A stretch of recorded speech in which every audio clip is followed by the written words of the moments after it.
Halo guys, welcome back again to my channel. Bersama saya Hansen di sini, dan seperti biasanya setiap harinya saya akan buatkan video seputar cryptocurrency. So bagi kalian yang tertarik seputar cryptocurrency, boleh jelas membantu saya like dan juga subscribe. Jangan lupa juga untuk hidupkan lonceng notifikasinya supaya kalian gak ketinggalan update terbaru seputar cryptocurrency. Oke, pada hari ini guys, kembali kita akan bahas seputaran Bitcoin, dan seperti biasa kita bakalan mulai dari coin market cap terlebih dahulu. Per hari ini secara global market cap crypto berada di angka 989 billion dollar atau naik sekitar 0,7%.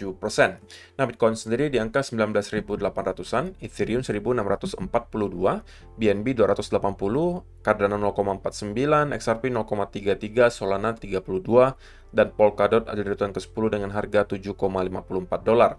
So, per hari ini kita melihat market dalam keadaan yang mix, sebagian ada yang hijau, ada juga yang merah. Top performernya adalah Ethereum guys, dengan kenaikan 4,19% ke 1.642 dolar.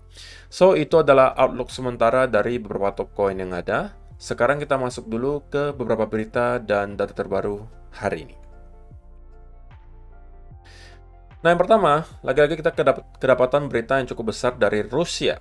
Disampaikan di sini, Bank of Russia agrees to legalize crypto for cross-border payments. Jadi, Bank Rusia juga sudah setuju sekarang guys untuk melegalkan cryptocurrency sebagai alat untuk pembayaran antar negara. Tentunya ini mereka perkuat lagi setelah beberapa minggu sebelumnya kita juga udah tahu ya, banyak sekali pejabat-pejabat tinggi dari Rusia yang juga udah menyampaikan bahwa cepat atau lambat harusnya Rusia akan memperbolehkan pembayaran melalui cryptocurrency atau digital asset gitu ya. Dan ini juga tentunya karena pengaruh geopolitik guys, dimana ya tentunya sekarang kalian tahu ya, Rusia lagi dikasih sanksi oleh NATO, ya tentunya dalamnya ada US, ada Eropa. Dan yang perlu kalian tahu juga guys, untuk sekarang pembayaran antar negara itu semua rata-rata masih menggunakan US dollar. Gitu kan?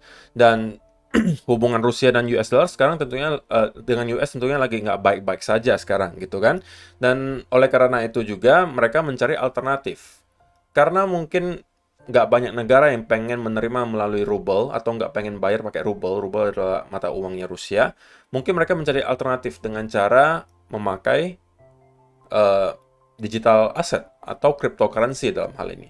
Jadi kalau misalnya kita bisa bayangkan ya guys, kalau ternyata memang mereka sudah melegalkan ini dan ternyata nanti Rusia melakukan pembayaran antar negara ekspor-impornya menggunakan cryptocurrency atau khususnya mungkin Bitcoin, ya mereka harus beli dulu di awal guys. Untuk melakukan transaksi, untuk bisa transaksi tentunya harus ada kriptonya dulu kan. Nah, untuk bisa ada kriptonya harus ngapain? Harus beli dulu. Nah, kalau misalnya ini benar-benar dilakukan, walaupun mungkin nggak langsung full ya semua pembayaran melalui cryptocurrency, tapi mungkin bertahap. Tapi menurut saya ini adalah sebuah kabar yang baik. Dan kalau misalnya diterapkan oleh banyak sekali negara, ya itu akan berpengaruh sangat baik tentunya ke harga cryptocurrency. Oke, jadi itu adalah yang pertama. Nah, yang kedua menariknya guys, walaupun kita melihat market beberapa hari belakangan itu cenderung nggak ada volume gitu ya, pergerakannya ranging sideways khususnya di Bitcoin gitu ya, tapi ada aja loh gitu. Saya juga heran, dalam 24 jam terakhir itu ada sekitar hampir 50.000 traders itu ke liquid dengan total value sebesar 189 juta dolar. Dan kalau bisa kalian lihat 24 jam terakhir itu 71%-nya adalah orang-orang yang short. Jadi kalian bisa bayangkan ya, orang-orang yang nge-trade sekarang itu rata-rata pakai leverage yang sangat amat besar. Oke, sehingga dengan ada pergerakan kecil pun mereka sudah bisa ke liquid. Ini juga kembali mengingatkan ke kita sebagai seorang trader, walaupun kita berada dalam keadaan market seperti apapun, selalu ada celah untuk kesalahan guys. Oke, kita bisa lihat pergerakan 24 jam terakhir itu cuma ranging sekitar 1.000-an dolar guys. Dari 20.000 ke 19 ribuan kurang lebih.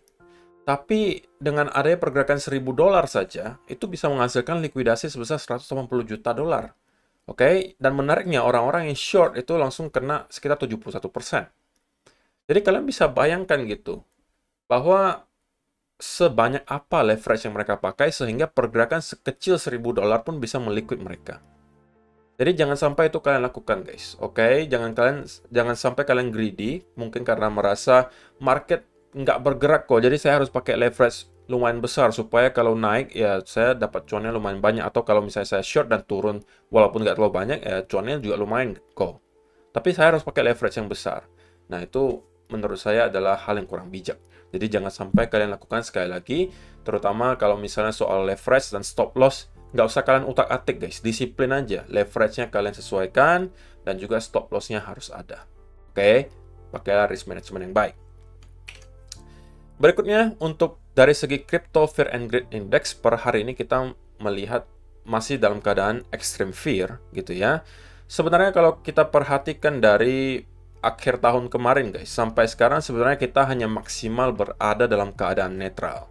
Nah, kalau misalnya kita bercermin ke cycle sebelumnya, ketika kita masuk ke bear market, itu kita bertahan di area antara fear dengan netral itu kurang lebih sekitaran setahunan. Kalau misalnya kalian lihat di sini, itu mulainya dari bulan Juli 2019 dan berakhirnya itu Juli 2020. Jadi kurang lebih setahunan kita tidak pernah melihat market dalam keadaan greed, antara netral, fear, atau extreme fear saja. Nah, hal yang serupa juga kita sudah lihat sekarang guys. Terakhir kali kita melihat Crypto Fear and Greed Index itu greed itu di bulan November gitu ya, pertengahan bulan November kita terakhir kali melihat Crypto Fear and Greed Index berada dalam keadaan greed. Setelahnya kita sudah berada antara netral, fear, atau extreme fear. Dan kalau misalnya kita mengulangi hal yang sama dengan yang terjadi di cycle sebelumnya, maka harusnya kita sudah dekat gitu ya dengan bottomnya. Kalau kita ambil dari perspektif Crypto Fear and Greed Index. Kalau kita ambil setahun dari terakhir kali kita melihat Crypto Fear and Greed Index berada dalam keadaan greed, maka itu di bulan November. Maka kalau misalnya kita tarik setahunnya, berarti di November tahun ini kita akan melihat bottom bear market. Tapi ya ini kalau dari perspektif Crypto Fear and Greed Index saja ya guys, kita nggak tahu apakah ini benar-benar akan terjadi. Tapi menurut kalian, ini saya pengen tahu sih guys, mungkin belum pernah saya tanyakan, kira-kira menurut pandangan kalian saja guys, masing-masing, kapan kita akan melihat bottom dari bear market? Oke, boleh bulan, boleh tahun. Silakan kalian kasih komentar kalian di kolom komentar di bawah. Oke, sebelum kita masuk ke chart, untuk kalian yang masih mencari exchange untuk melakukan diversifikasi aset, kalian bisa consider BingX menjadi salah satunya, karena di BingX kalian bisa memanfaatkan berbagai fitur yang ditawarkan seperti copy trading, kalian juga bisa grid trading, kalian bisa trading spot maupun futures, dan juga mungkin untuk kalian yang belum tahu, di BingX kita juga bisa trading di aset kelas lain. Jadi nggak hanya kripto, kalian juga bisa trading di forex, bisa trading di saham, bisa trading di metal. Saham mungkin belum ya, tapi indeks, forex, dan metal itu sudah bisa di sini. Jadi kalian nggak akan ketinggalan peluang di aset kelas manapun. Kalau mungkin kita melihat kripto beberapa hari belakangan dalam keadaan yang cenderung low volume, kalian bisa cari setup di forex, di metals yang pergerakannya lebih volatil. Gitu ya. Jadi kalau misalnya kalian tertarik, kalian bisa langsung aja daftar dengan link yang ada di kolom description box di bawah. Kalau kalian mendaftar dengan link tersebut, kalian berkesempatan memenangkan reward hingga 6 jutaan rupiah. So, itu adalah beberapa data dan berita hari ini yang pengen saya sampaikan untuk kalian. Dan ya, kita masuk aja langsung ke chartnya Bitcoin. Walaupun mungkin sebagian besar dari kalian sekarang merasa bosan ya ngeliat market. Saya pribadi juga sama. Tapi yang perlu saya ingatkan ke kalian, bahwa inilah namanya market guys. Kadang-kadang ada masanya kita melihat super bullish, kadang-kadang juga sangat bearish, tapi kadang-kadang sideways. Inilah kenapa selalu disampaikan sebagai seorang investor maupun seorang trader, salah satu kunci utama kalian bisa sukses di dunia ini, bukan di dunia ini, di dunia investasi dan juga trading, itu adalah kuncinya salah satunya disiplin, dan yang kedua adalah sabar. Oke, dan yang kali ini, yang kedua yang perlu kalian lakukan, bersabar guys. Oke, akan datang masanya lagi market kembali volatil. Dan harusnya nggak lama lagi ya. Dan itu opini saya pribadi.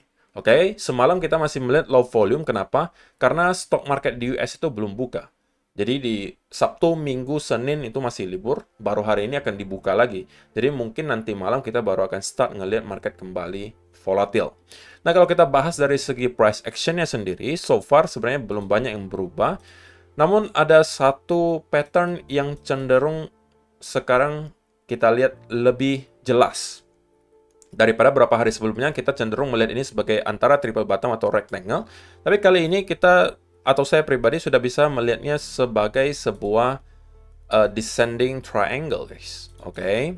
Which is secara teori descending triangle itu tentunya adalah pattern bearish ya, sebenarnya seperti itu. Oke.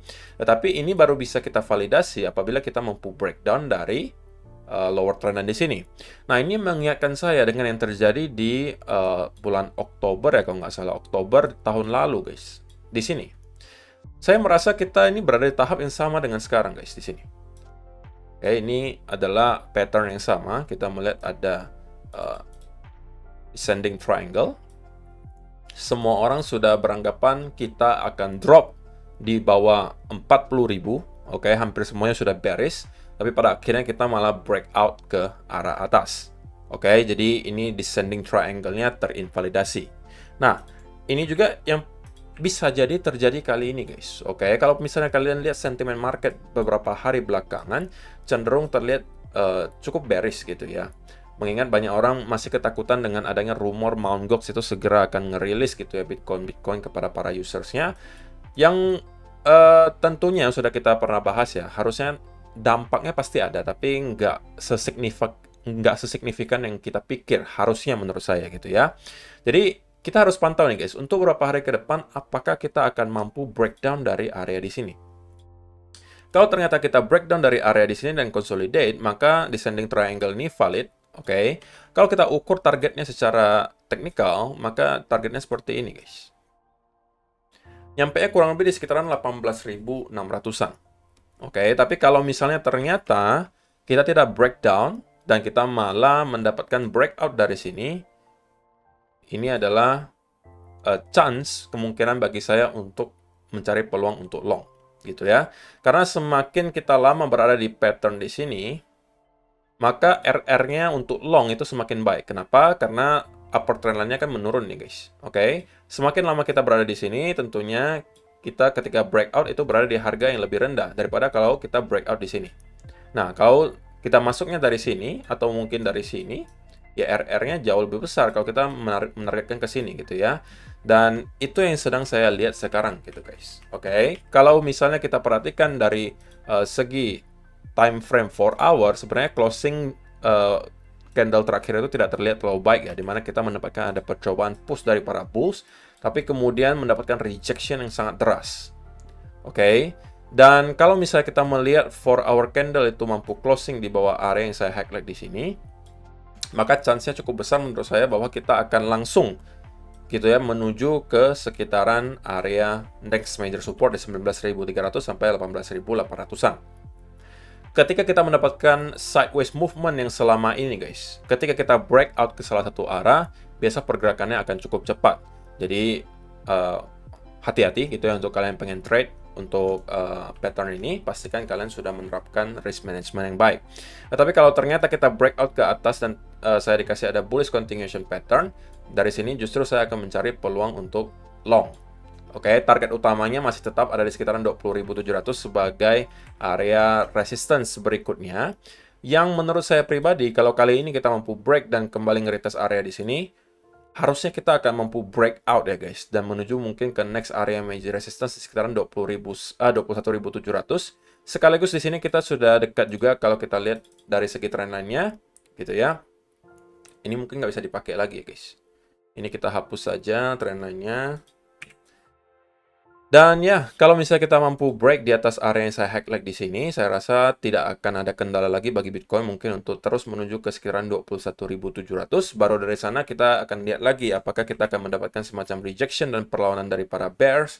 Kalau iya pun, sebenarnya kita masih akan melihat potensial terciptanya inverse and shoulder seperti yang sudah kita pernah bahas beberapa kali sebelumnya. Gitu ya. Jadi untuk sementara kita masih stuck di sekitaran area descending triangle ini. Kita masih perlu konfirmasi dari market. Kasih clue-nya nanti maunya kemana gitu ya. Dengan cara apa? Breakout-nya nanti ke arah mana. Oke. Kalau kita breakout ke bawah, maka kita akan menuju ke area sekitar 19.300 dan 18.800. Dan di sini saya juga tetap akan mencari long setup gitu guys. Simpelnya selama kita mampu maintain, oke.